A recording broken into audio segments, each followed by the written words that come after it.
അലൈക്കും വറഹ്മത്തുള്ളാഹി വബറകാതുഹു. പ്രിയ സഹോദരന്മാർ, മഹാനായ അഷ്റഫുൽ ഖൽഖ് സല്ലല്ലാഹു അലൈഹി വസല്ലമ തങ്ങൾ പറയുന്നു, ഒരു മനുഷ്യൻ സൗഭാഗ്യവാനാവുന്നത് ഒരു 4 കാര്യം ദുനിയാവിൽ ജീവിതത്തിൽ അവനക്കുണ്ടായാൽ അവൻ സൗഭാഗ്യവാനാണ്, ഏറ്റവും സന്തോഷമുള്ളവനാണ്.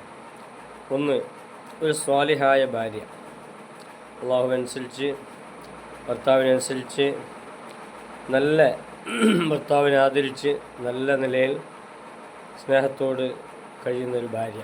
അതേപോലെ ഭർത്താവും ഭാര്യയോട് നല്ല നിലക്ക് പെരുമാറുന്ന, കുടുംബത്തോട് നല്ല നിലയിൽ പെരുമാറുന്ന ഒരു ഭർത്താവ്. അങ്ങനെ ചുരുക്കി പറഞ്ഞാൽ ഒരു സ്വാലിഹായ ഒരു ഭാര്യ മനുഷ്യനുണ്ടായാൽ അവൻ സൗഭാഗ്യവാൻ.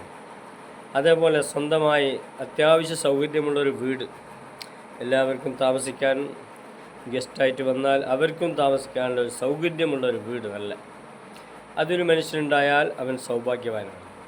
അതേപോലെ അവനിക്ക് ആവശ്യത്തിന് അത്യാവശ്യം ഫാമിലിക്ക് സഞ്ചരിക്കാൻ വേണ്ടിയുള്ളൊരു വാഹനം, അങ്ങനെ ഒരു വാഹനം അവനിക്കുണ്ടെങ്കിൽ അവൻ സൗഭാഗ്യവാനാണ്. അതേപോലെ ഒരു അയൽവാസി, നല്ല നിലയിൽ പെരുമാറുന്ന, സ്നേഹബന്ധമുള്ള നല്ലൊരു അയൽവാസി ഒരു മനുഷ്യന് ഉണ്ടാവുകയാണെങ്കിൽ, ഈ 4 കാര്യം ഒരു മനുഷ്യന് ഒരുമിച്ച് കൂടിയാൽ അവൻ സൗഭാഗ്യവാനാണെന്ന് മഹാനായ അഷ്റഫുൽ ഖൽഖ് സല്ലല്ലാഹു അലൈഹി വസല്ലമ തങ്ങൾ നമ്മെ ഉണർത്തുകയാണ്. അള്ളാഹു ആ സൗഭാഗ്യമുള്ളവർ, നല്ല സ്വാലിഹീങ്ങൾ, അള്ളാഹു നമ്മെയും ഇത് വീക്ഷിക്കുന്നവരെയും ഈ ദുആ ആമീൻ പറയുന്നവരെയും ഉൾപ്പെടുത്തി അനുഗ്രഹിക്കുമാറാവട്ടെ.